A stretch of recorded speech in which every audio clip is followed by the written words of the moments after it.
The scuttlebutt out of Indianapolis is that Matthew Stafford could get traded. What does that mean for Puka Nacua? We'll tell you on this episode of the Locked On Dynasty Football Podcast.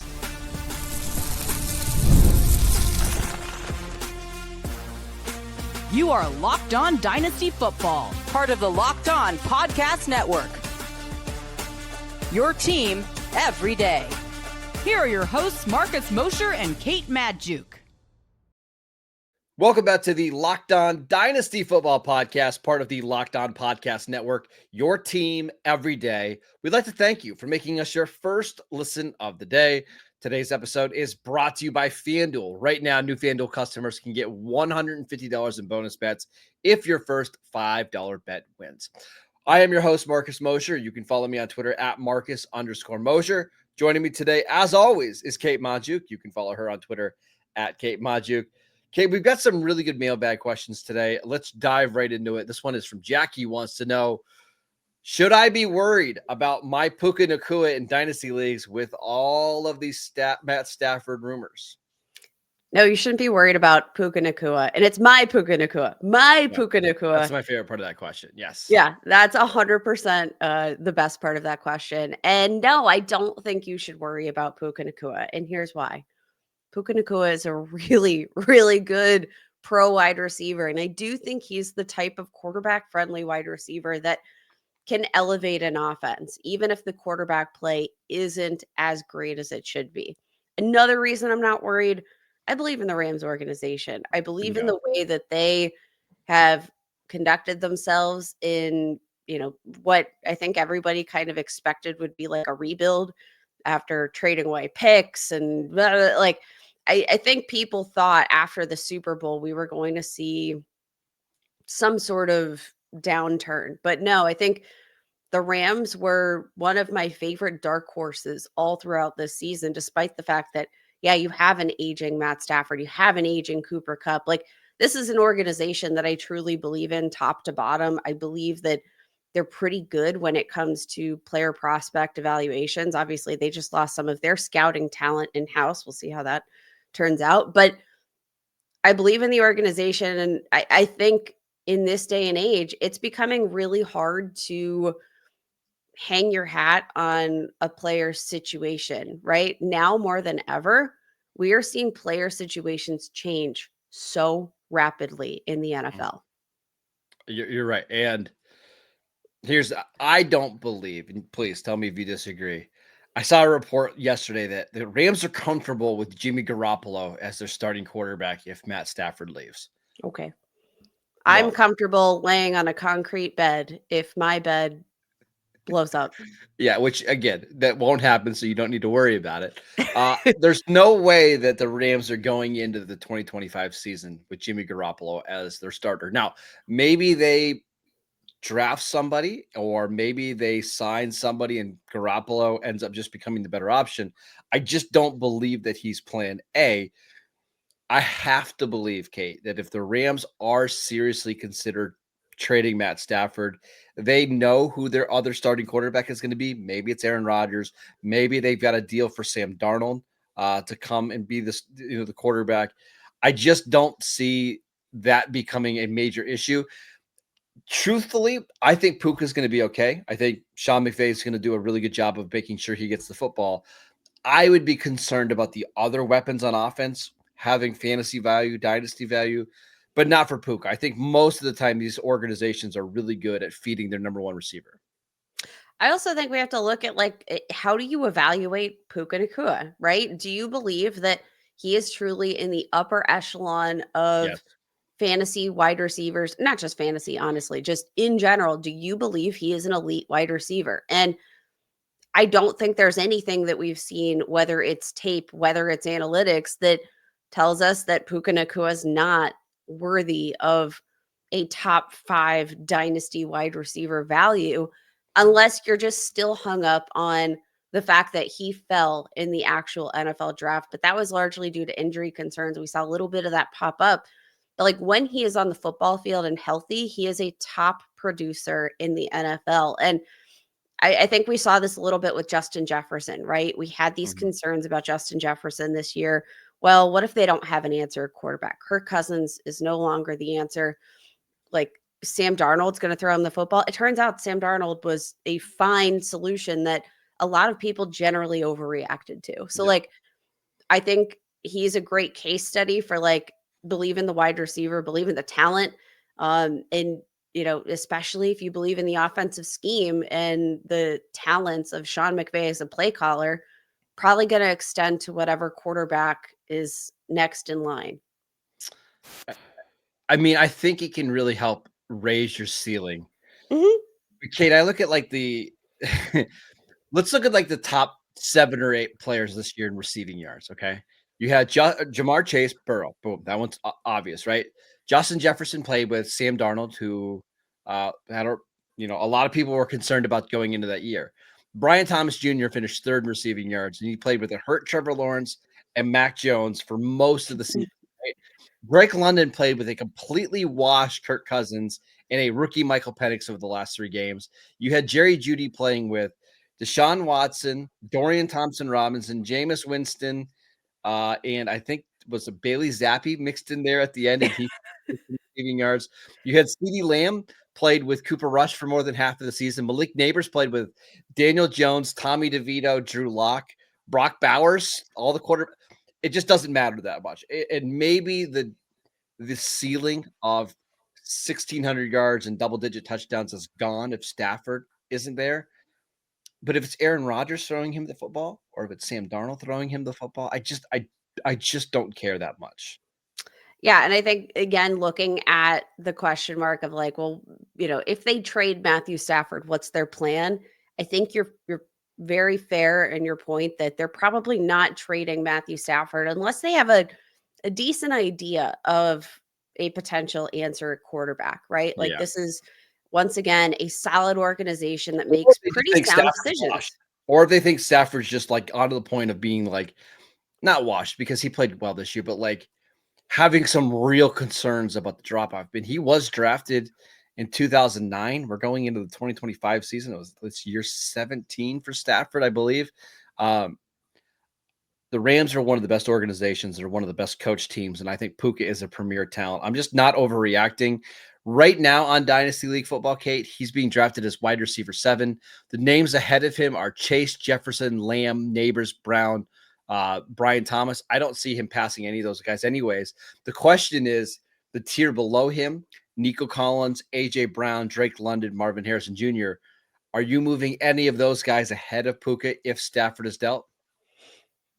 No, I think my rankings are kind of solidified. I think you could make a case for Nico Collins, but I think even then, we saw plenty of struggles from CJ Stroud this year. We saw he's not necessarily infallible. I think that feels like a really fair spot given the ceiling, given the fact that, again, I believe in the floor of this organization, and I believe that floor is pretty darn high. I don't think there's any concern for me with Puka Nacua. And if there is concern with the Puka Nacua manager in your league, I'm using that as whatever bait I possibly can to get Puka Nacua on my roster, because we know how hard it is to trade for an elite wide receiver. And we know that there's not a ton of projected elites in this draft class. If I can nab me some Puka Nacua based on this information, I'm doing it. All right, Kate, let's get to some more mailbag questions, including who are some dirt cheap options that you can scoop up in your dynasty leagues that'll contribute in 2025. We will get to that next.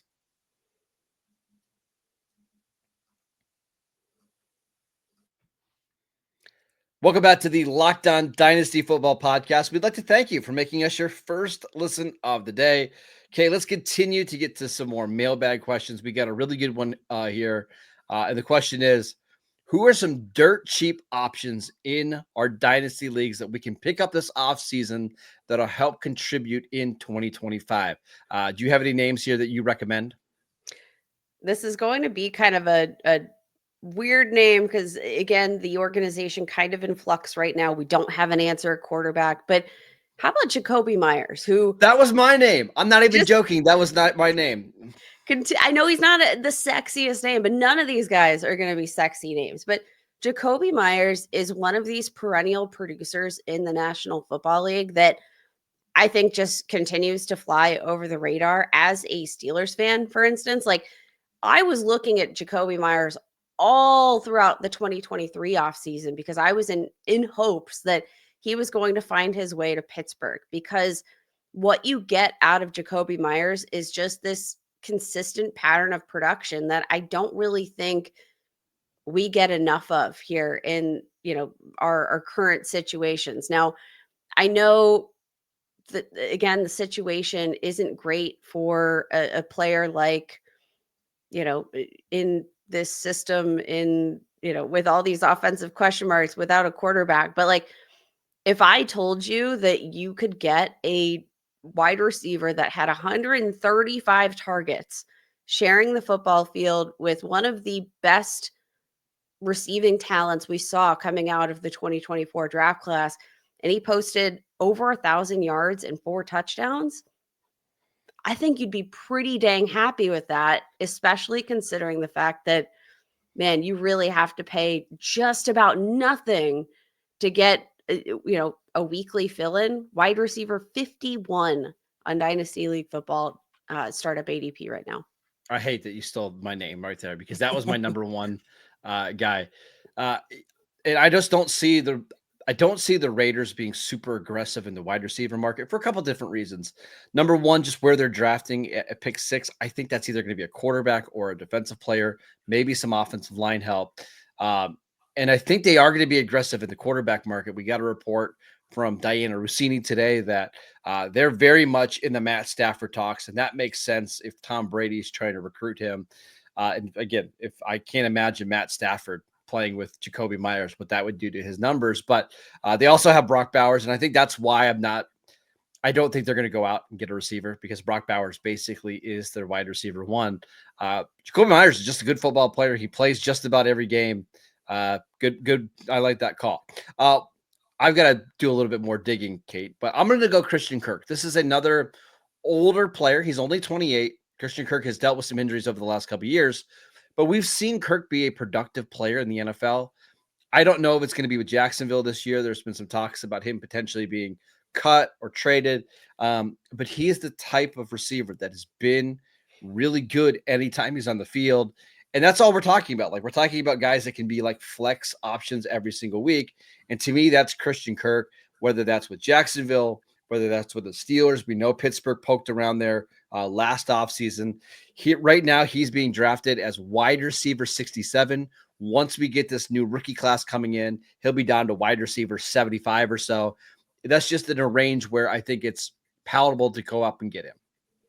Yeah, I love that call. He's one of these people that I think we know exactly who he is. There's no question marks there. There's no what else is behind curtain number 3 with Christian Kirk. And I think that's part of what is, baked into his intrinsically low value. How about a wide receiver who was kind of left for dead this year? And I still don't feel like we're really giving him his flowers for the 2024 campaign that he posted. But if I told you the wide receiver who ranked 4th in fantasy points per target is being drafted somewhere outside of wide receiver 40, would you be interested? Would I pique your interest here?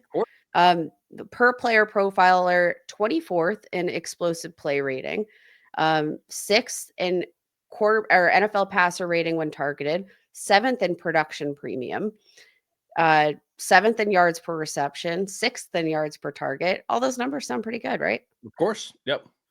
Rashad Bateman. I like this call. This is another one of my guys. Wide receiver 46 in the latest batch of Dynasty ADP. He has that first round draft capital.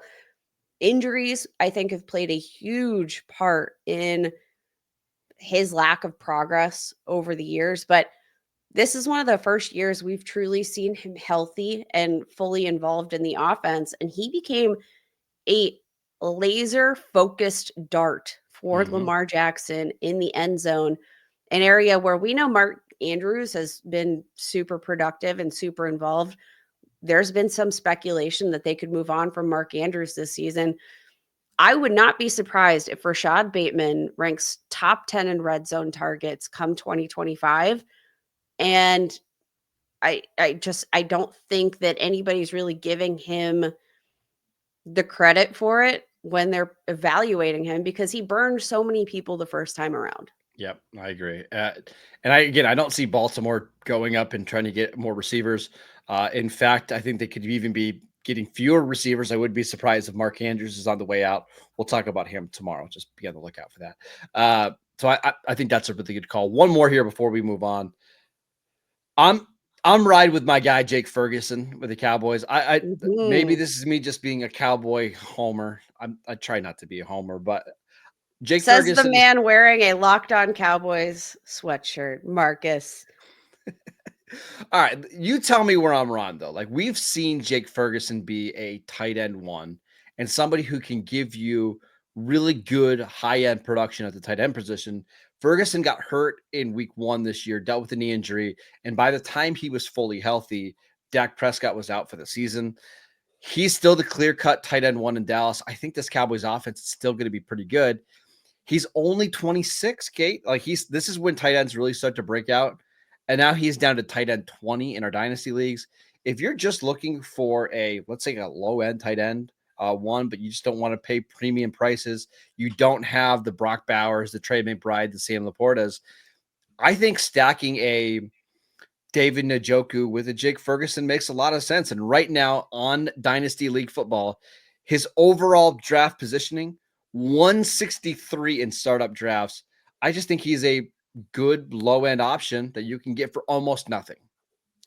I love the call. I do. I have to make fun of you for being a homer, but That's fine. That's fine. I still think it's a good call. The stars haven't necessarily aligned circumstantially for Jake Ferguson for his opportunity in the Cowboys offense, but I do think like this year was like, just write it off.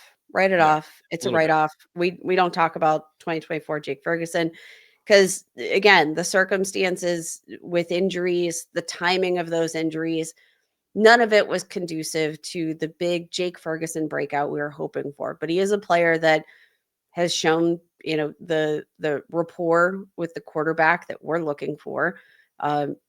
He's got pretty much all of that, oomph that we're looking for, the red zone usage, the upside of a, primary target under a pretty decent passer. Like that's what we're looking for at the tight end position, the opportunity and the good quarterback play. And he's got all of it. If I can draft him somewhere in around 13 of a dynasty startup draft, I think it's an absolute steal. Maybe not going to have the top 5 upside any given year, but I think he's, going to flirt with top 6, top 7 upside any given season when the stars align. If it's a write-off, who pays for it, Kate? It's a write-off. Just nobody does. Great TV reference if you don't get it. All right, let's talk about Travis Hunter, who is probably the best prospect in the 2025 NFL draft. But what do we do with him from a dynasty perspective? We will get to that next. This episode is brought to you by FanDuel. When the game tips off, the NBA action is just getting started, and there is no better place to get in on the action than FanDuel, America's #1 sportsbook. With FanDuel, you can place live bets throughout the game. So even if you miss the opening tip-off or just want to bet on a fourth quarter comeback, you can stay in on the action. And if you're looking for a bigger payout, you can even combine your live bets into a same-game parlay. I love FanDuel's live betting feature because it keeps every moment of the game exciting, whether I'm backing my favorite team to win, the Lakers, who of course won last night, or just picking a player to hit a clutch 3 at the end of the game. I never feel like I miss my chance. Plus, the app is so easy to use, and when you win, you get paid instantly. Right now, new FanDuel customers can get $150 in bonus bets if your first $5 bet wins.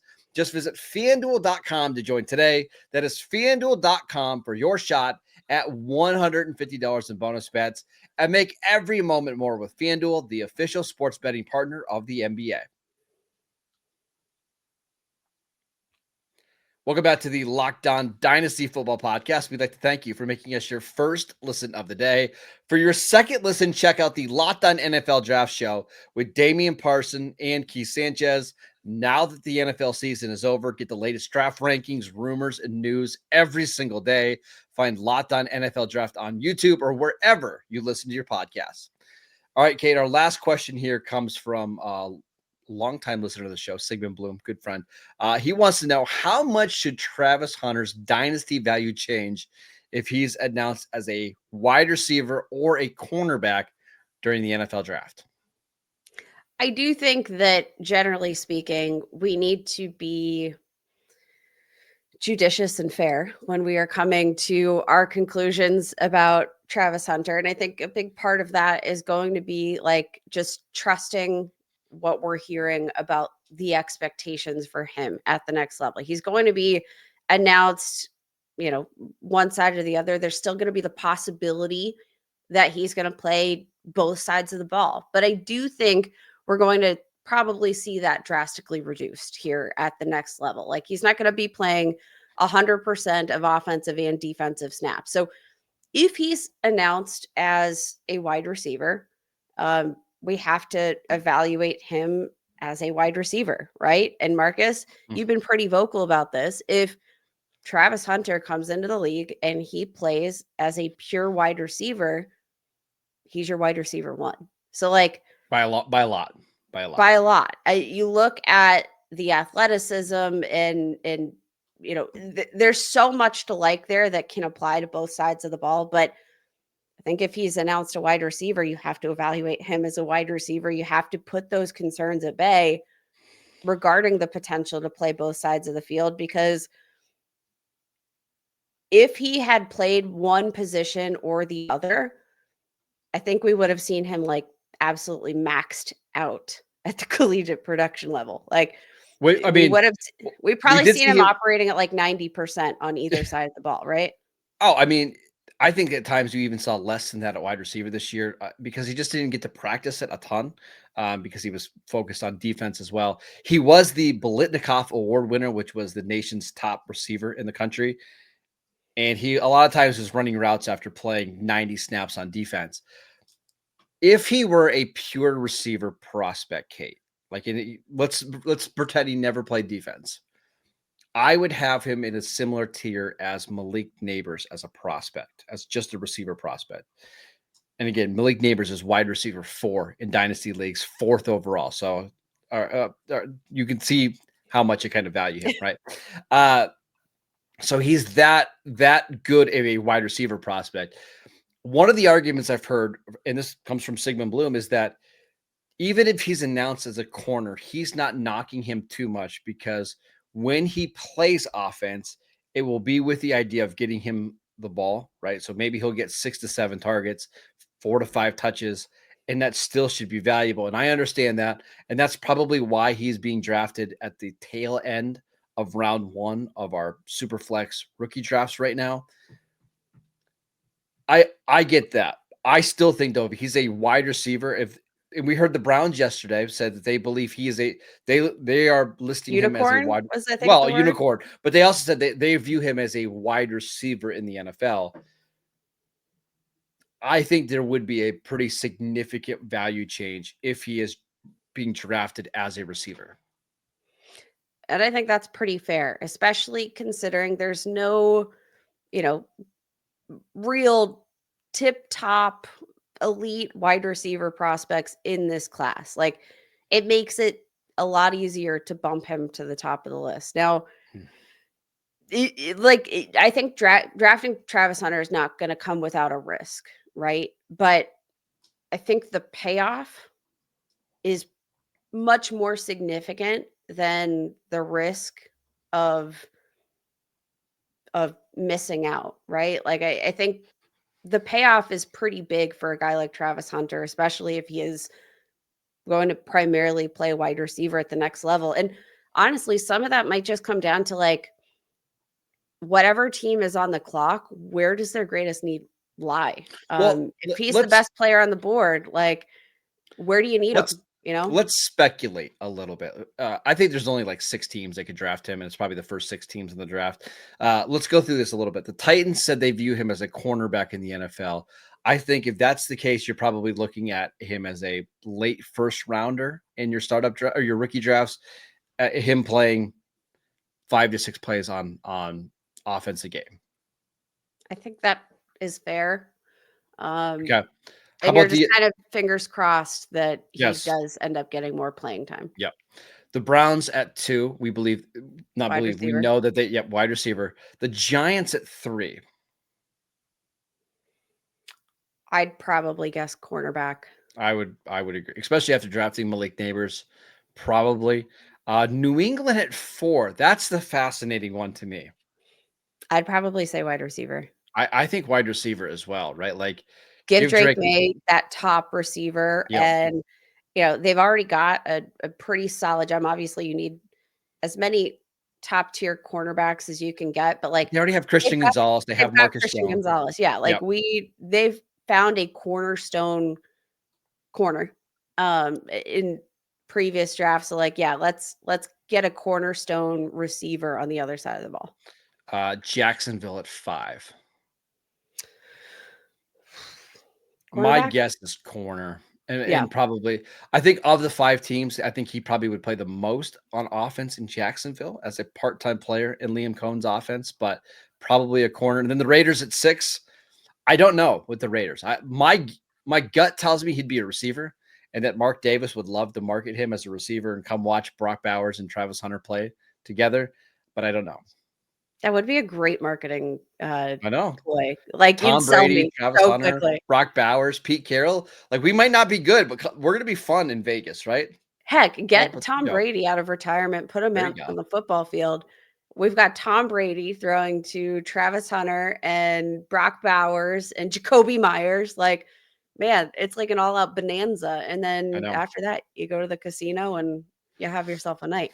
I do think Travis Hunter is the most fascinating player in dynasty drafts right now, because I could easily see one of your league members being like, I just want Travis Hunter on my team, and I'm going to draft him at 6 overall.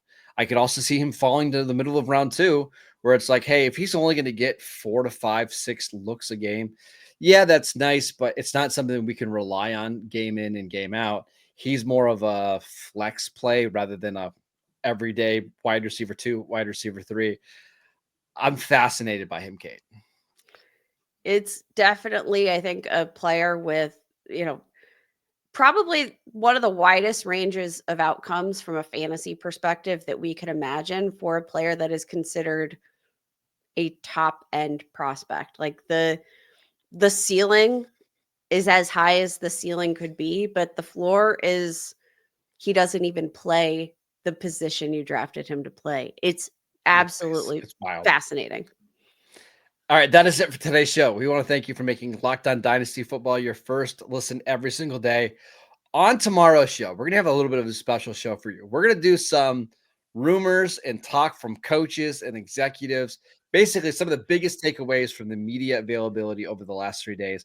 We got a lot of interesting nuggets, including Brian Thomas's usage, what's going to happen with Mark Andrews. So make sure you keep a lookout for that show. Make sure you're downloading the Locked On Dynasty Football Podcast wherever you get your podcasts. We are free and available on all platforms. Follow Kate on Twitter at Kate Modjuk. I'm at Marcus_Mosher, and we will see you right back here tomorrow.